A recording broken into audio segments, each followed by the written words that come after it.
Good morning class 12। कल मैंने आपको कंजम्पशन फंक्शन के बारे में बताया था। Consumption function is basically related to the household. तो जो कंजम्पशन होता है, कंजम्पशन फंक्शन वो किससे रिलेटेड होता है? हाउस होल्ड से रिलेटेड होता है। उसका डायग्राम मैंने आपको बताया था कि जो कंजम्पशन फंक्शन होता है basically that is represented by Y, और ये चीजें मैंने आपको उसका ग्राफ बना के भी दिखाया था कि जो एग्रीगेट सप्लाई है वो वाई इनकम के बराबर होती है। फिर कंजम्पशन फंक्शन के बारे में मैंने आपको बताया था कि कंजम्पशन फंक्शन में और वाई इनकम में क्या क्या रिलेशनशिप होता है। मैंने आपको बताया था आपका इनकम हो या ना हो, आपको कंजम्पशन जरूरी होता है क्योंकि कुछ बेसिक नीड होती है जो बहुत जरूरी होती है। अप टू अ लेवल हमारे पास क्या होता है, जैसे जैसे हमारी इनकम बढ़ती है वैसे वैसे हमारे खर्चे बढ़ते हैं, लेकिन एक पर्टिकुलर पॉइंट पर ये दोनों एक दूसरे को इंटरसेक्ट करते हैं, जिसके बाद जो हमारा जो कंजम्पशन है उसका इंक्रीजिंग रेट उतना नहीं होता जितना हमारा इनकम का रेट होता है। इसका मतलब जो डिफरेंस आता है किसके बीच में, इनकम और कंजम्पशन के बीच में, उसे हम सेविंग्स कहते हैं। मैंने आपको बताया था ऐसे करके, ये मेरा जो इनकम का ग्राफ है ASP से हम बोलते हैं, वाई भी बोलते हैं, एनुअल सप्लाई या वाई इनकम। और दूसरा मैंने आपको बताया था ये वाला, ये मेरे पास एनुअल डिमांड है। और इस पर्टिकुलर पॉइंट तक तो जैसे जैसे इनकम बढ़ती है वैसे वैसे हमारी डिमांड बढ़ती है, लेकिन इस पर्टिकुलर पॉइंट के बाद आप देख रहे हैं इनकम तो ज्यादा हो जाती है लेकिन डिमांड उस रेट पर नहीं बढ़ती। तो ये वाला जो एरिया है, ये वाला जो गैप है, that is known as savings. इसको हम बचत कहते हैं, जिसे हम अपने फ्यूचर की जरूरतों को पूरा करने के लिए रखते हैं। इसको हम इन्वेस्टमेंट करने के लिए रखते हैं या अपने जो फ्यूचर नीड्स हैं उनको पूरा करने के लिए रखते हैं। तो ये तीनों चीजें मैंने आपको बताई थी। मैंने बताया था आपको कि जो एनुअल डिमांड है, that can never become zero. ये कभी भी यहां नहीं आएगी, जीरो नहीं हो सकती, क्योंकि सर्वाइवल के लिए आपको कुछ ना कुछ खर्च करना पड़ेगा, चाहे आप कमाएं या ना कमाएं। लेकिन जो इनकम है that will start from zero. फिर हमने कंजम्पशन फंक्शन के बारे में भी पढ़ लिया था। उसके बाद आज हम बात करेंगे slope of C line, consumption function का जो स्लोप होता है।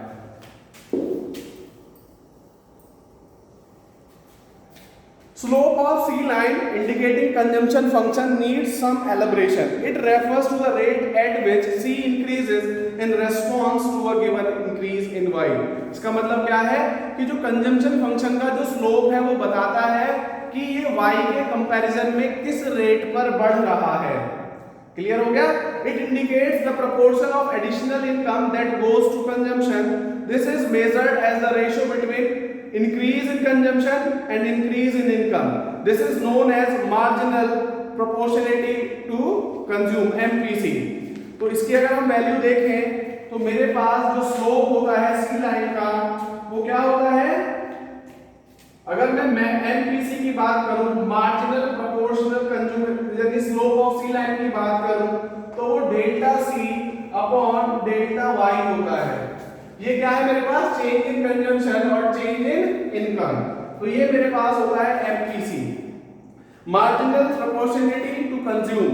अब क्या है, APC and MPC are different concept. अब APC क्या होता है, it need to be noted that APC, average proportionality to consume, and marginal proportionality to consume are different concept. Even when both indicate the ratio between consumption and income, the difference is as under. यहां पर होता क्या है, APC is the ratio between total consumption and total income, while MPC is the ratio between additional consumption and additional income.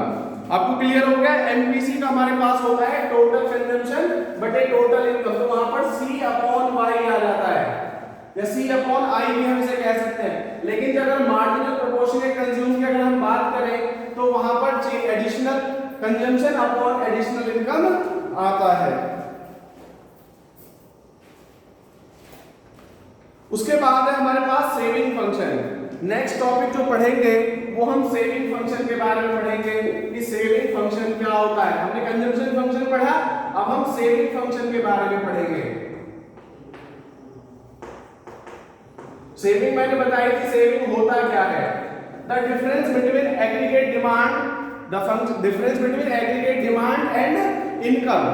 ये annual supply के बीच का जो aggregate supply और एग्रीगेट डिमांड के बीच की जो चीज होगी है, जो डिफरेंस होता है, उसे हम कहते हैं। इनकम इज आइदर कंज्यूम्ड और सेव्ड, इनकम को या तो हम कंज्यूम करते हैं या फिर हम सेव कर लेते हैं। तो इनकम में से जो कंज्यूम पार्ट है अगर उसको माइनस कर दे तो हमारा जो सेविंग्स का पार्ट है वो मिल जाता है।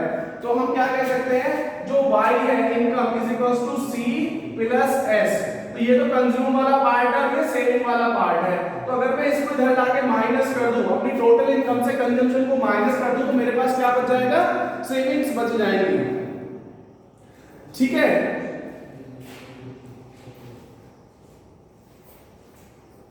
अब आप एक पर्टिकुलर कोई भी यहाँ पे वैल्यूज ले सकते हैं, कोई भी एग्जांपल आप ले सकते हैं। सपोज मेरे पास यहाँ पर y है, यहाँ पे इनकम है और इधर मेरा कंजम्पशन है, ये दोनों रुपीस में है। सपोज 0 पर जो मेरा कंजम्पशन है वो 20 है, यानी इनकम मुझे नहीं है लेकिन फिर भी मैं मैंडेटरी जो कंजम्पशन है वो तो करूंगा सर्वाइवल के लिए। 50 पर ये 60 है, 100 पर ये 100 है और 150 पर ये 140 हो जाता है। तो अगर मैं यहाँ पर सेविंग्स निकालूं अपनी, अगर मैं यहाँ पर सेविंग्स फाइंड आउट करूं तो आपको पता ही चलेगा यहाँ पर जो मेरी सेविंग्स है वो -20 है, that is c minus y, sorry y minus c। अब यहाँ पर -10, यहाँ पर मेरी सेविंग्स 0 है और यहाँ पर मेरी सेविंग्स 10 रुपीस है। तो you can easily find out your saving function if you are having your consumption as well as your income। तो इन दोनों का जो डिफरेंस है उसे हम सेविंग कहते हैं और इसको आप एक पर्टिकुलर ग्राफ के द्वारा रिप्रेजेंट भी कर सकते हैं। ठीक है बच्चों,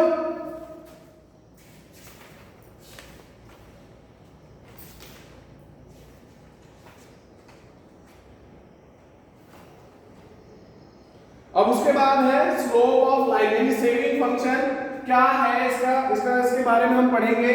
तो मेरे पास है स्लोप ऑफ एस लाइन है, इसे हम सेविंग फंक्शन भी हम कहते हैं। स्लोप ऑफ एस लाइन है सेविंग फंक्शन।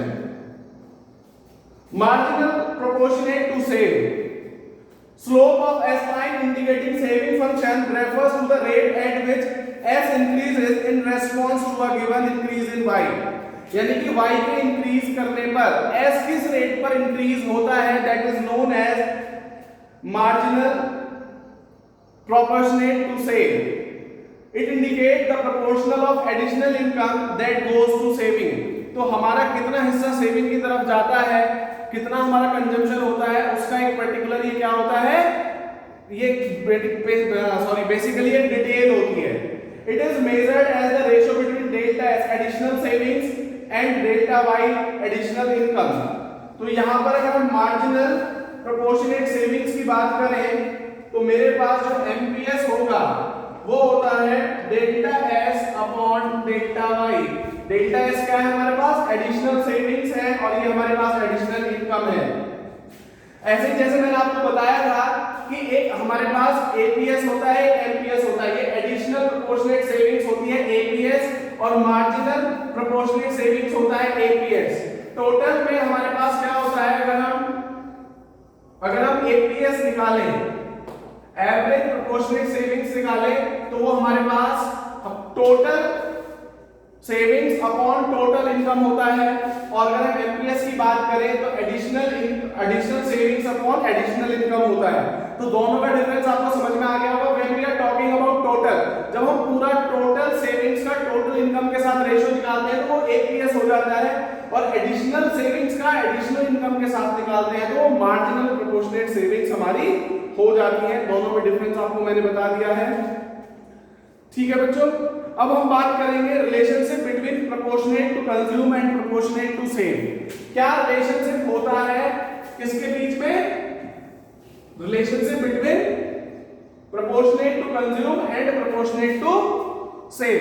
तो वैसे भी आपको समझ में आ रहा होगा कि जैसे जैसे कंजम्पशन बढ़ता है वैसे वैसे सेविंग्स हमारी कम होती है, या दूसरा हम कह सकते हैं जैसे जैसे हमारी सेविंग्स अगर हम बढ़ेंगी तो कंजम्पशन हमारा कम हो जाएगा। Proportionality to consume refers to the ratio between consumption and income. It also has two aspects as noted earlier. ABC अगर हम बात करें तो वो C upon Y total consumption upon total income होता है। अगर एमपीसी की बात करें तो delta C upon delta Y होता है। यहां पर हम किसकी बात कर रहे हैं, एडिशनल कंजम्पशन और एडिशनल इनकम की बात कर रहे हैं, यहां पर टोटल कंजम्पशन और टोटल इनकम की बात कर रहे हैं। ऐसे ही अगर हम एपीएस की बात करें, एपीएस सेविंग्स की बात करें, एवरेज सेविंग्स की बात करें तो total saving upon total income होता है।